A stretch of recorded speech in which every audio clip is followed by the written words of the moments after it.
Hey, well, what's up, guys? Welcome back to The Collision. Daniel here to talk about the new family friendly animal film, My Penguin Friend. I have seen it, so let's talk about it.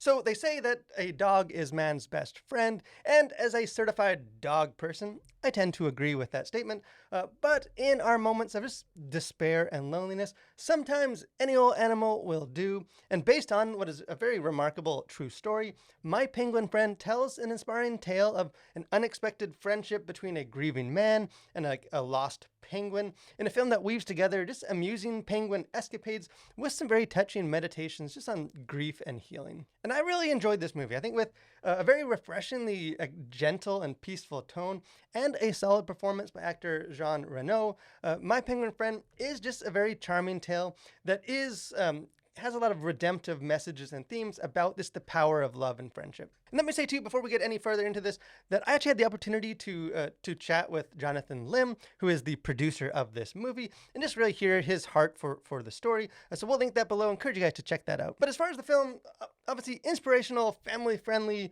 movies about animals are in no danger of finding themselves on any endangered species list anytime soon. It seems that every year, at least several of similar such films are released into theaters that seem meticulously designed just to tug on the heartstrings of animal lovers.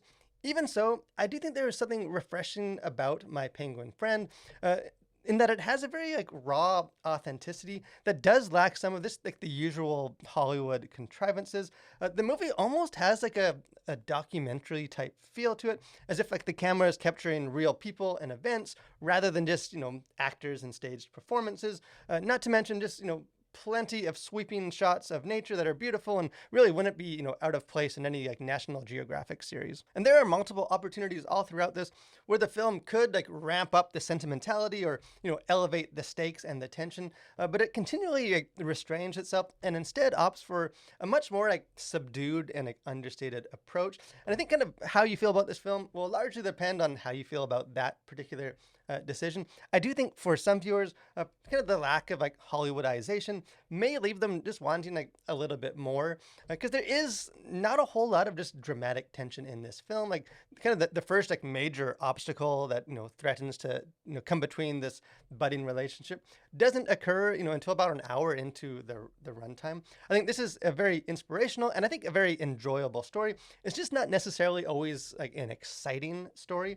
I think it's a family friendly film, but it's not specifically targeted at children. Not just tons of silly drama and stuff just to keep kids diverted. I think as a parent of young kids, I can say I think my kids would they'll enjoy just the adorable penguin whenever he's on screen, but they may struggle just a little bit with maybe some of the slower pacing and just kind of more contemplative mood. On the other hand, I think the more gentle approach, at least to me, is a big part of the charm of this film and why I think it works as well as it does. It's a very kind of calming movie, I think, in a manner consistent with, the lapping waves and the more peaceful lifestyle of the characters, and kind of contributing to that more soothing tone. It's kind of a surprisingly limited use of dialogue, because particularly in the first 30 minutes of this story, kind of the narrative is told almost exclusively through visuals and music rather than just a lot of expositional dialogue. And I think the film is at its best when it does take that more subtle and almost lyrical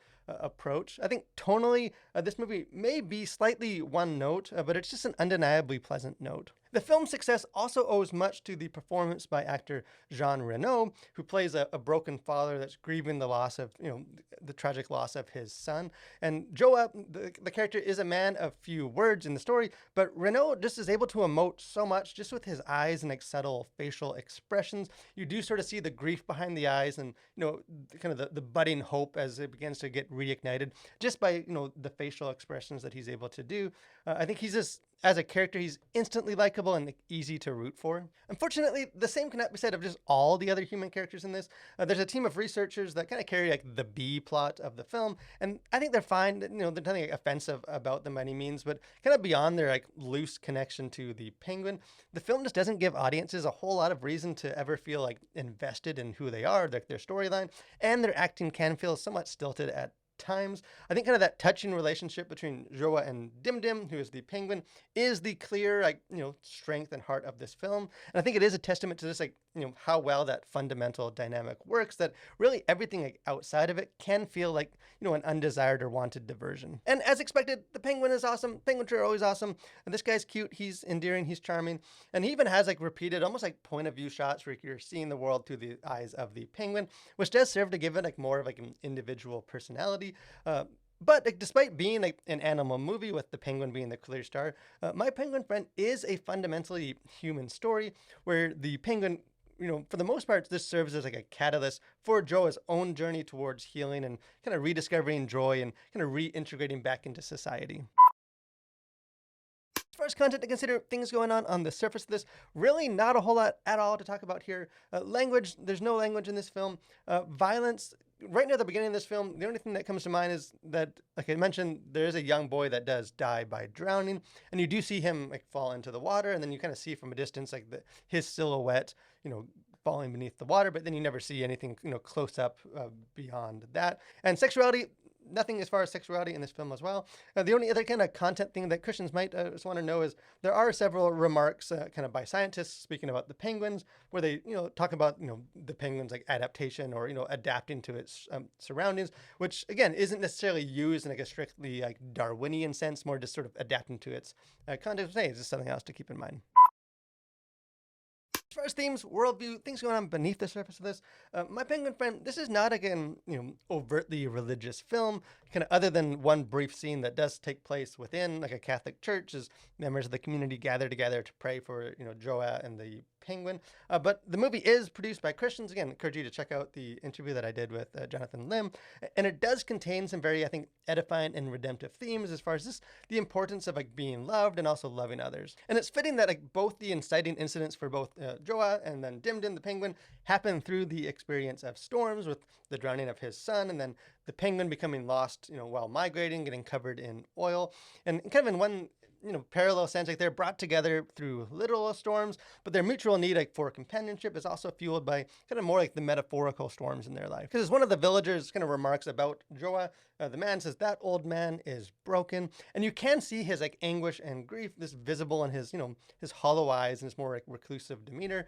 But like, upon meeting the penguin and sort of reawakening that experience of love and the opportunity to love others, you begin to see like that spark return. Because a significant part of his healing journey is the result not just of like his relationship directly with the penguin itself, but also in how like the penguin leads him to slowly reintegrate back into the community of other fishermen. I think humans, as we all know, as the Bible makes very clear, that we are created for community, and we can't really experience our full humanity outside of relationships with both God and with other people. I think we are beings that are created not just to be loved, but also to love others. And My Penguin Friend definitely sort of shows that biblical truth in action. There's one scene where a character, like a freelance journalist that's kind of covering a story based on this relationship between the man and the penguin, where he makes the remark, "You have quite a friendship and it gives me hope. It made my day. I needed that." And that kind of quote may be the most perfect like, summation of the movie as well. My Penguin Friend is a very like unassuming tale that's, I think, unlikely to become a classic or even inspire multiple rewatches. And I think that's okay. I don't think this film ever aspires to like that lofty accolades. I think rather it merely serves to just shine a spotlight on a very touching, true story of companionship, of rediscovered joy. I think one that, like the story did to that journalist character, is sure to kind of warm the hearts and just brighten the days of the audience. I think in a world that is very harsh and full of tragedy, this film also reminds us that it's also full of just deep love and unlooked for joys. And hey, that's a message I think we could all use now and then. But hey, I would love to hear what you think. If you go check out this movie, take your kids, they like penguins. Don't be shy, jump into the comment section. Let's have a conversation about this. If you haven't done so too, encourage you guys, subscribe to the channel, become a collider. Got lots of other movie reviews, and we got our Faith and Pop Culture podcast, and do interviews and just other fun stuff. Would love to have you be a part of that. But most of all, guys, thank you for watching. Stay safe and continue to collide with your world for Christ.